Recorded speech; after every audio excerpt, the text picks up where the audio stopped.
Assalamualaikum warahmatullahi wabarakatuh. Shalom, perkenalkan saya Misal Angelika Sepdulis Tumeang dengan NPM 2551060 dari kelas 1 IHMA Program Studi Ilmu Hukum.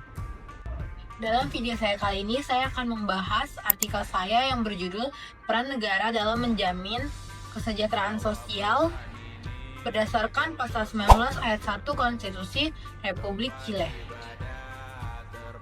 Pada pembahasan kali ini, norma yang difokuskan yaitu berdasarkan Pasal 19 Ayat 1 Konstitusi Republik Chile. Di sini menegaskan bahwa setiap orang berhak atas perlindungan kehidupan, integritas fisik, dan mental. Norma ini juga menekankan bahwa setiap manusia wajib saling menghormati, menghargai hak asasi manusia.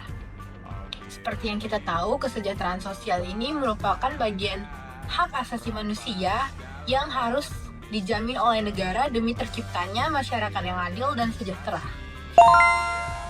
Norma ini dapat dijelaskan melalui teori negara kesejahteraan welfare state, di mana dalam teori ini memandang negara sebagai aktor pertama atau aktor utama yang menjamin kesejahteraan sosial melalui pelayanan publik, misalnya kesehatan, pendidikan, serta jaminan sosial.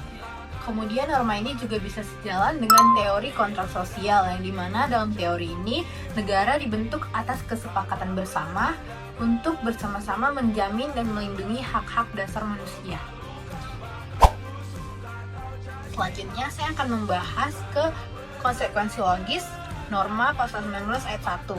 Berlakunya norma Pasal 19 Ayat 1 ini menimbulkan konsekuensi logis dalam penyelenggaraan negara. Konsekuensi logis yang pertama yaitu adanya kewajiban konstitusional negara dalam bersikap aktif untuk menjamin kesejahteraan sosial.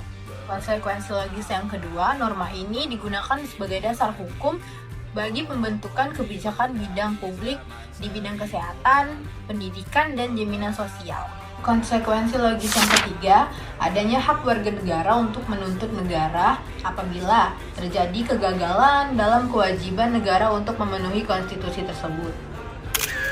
Meskipun dalam Pasal 19 Ayat 1 ini menjadi dasar konstitusional yang kuat, tetapi dalam realitanya konstitusi ini masih memiliki kesenjangan antara norma konstitusi dan realitas sosial. Kesenjangan ini dapat dilihat dalam pemerataan akses dan kualitas layanan sosialnya. Untuk mengatasi masalah tersebut, kita perlu beberapa pendekatan. Yang pertama ada pendekatan kasus, di mana dalam pendekatan kasus ini menggunakan putusan pengadilan dan praktik kebijakan sebagai alat evaluasi efektivitas perlindungan hak. Yang kedua, perlunya ada pendekatan historis. Pendekatan historis ini guna untuk meninjau perkembangan konstitusi di Chile dan kebijakan sosialnya untuk mencari akar permasalahan secara struktural. Yang ketiga, adanya pendekatan komparatif, di mana dalam pendekatan ini perlunya konstitusi Chile membandingkan mengenai negara kesejahteraan dengan negara lain agar konsep negara kesejahteraan terjamin lebih efektif. Kemudian ada pendekatan yang terakhir, yaitu pendekatan konseptual dan filosofis, di mana dalam pendekatan ini menegaskan kembali bahwa tujuan utama negara adalah melayani manusia dan menjamin martabat kemanusiaan. Sebagai penutup, Pasal 19 Ayat 1 Konstitusi Negara Republik Chile ini merupakan norma konstitusi yang menegaskan peran negara dalam melindungi hak manusia dan kesejahteraan sosial. Namun, agar terjaminnya efektivitas negara kesejahteraan, negara perlu konsisten dalam melakukan perlindungan hukum, pengaturan hukum, dan pelayanan di lapangannya secara langsung agar negara kesejahteraan lebih optimal. Demikian penjelasan saya mengenai artikel saya yang berjudul Peran Negara dalam Menjamin Kesejahteraan Sosial berdasarkan Pasal 19 Ayat 1 Konstitusi Republik Chile. Terima kasih.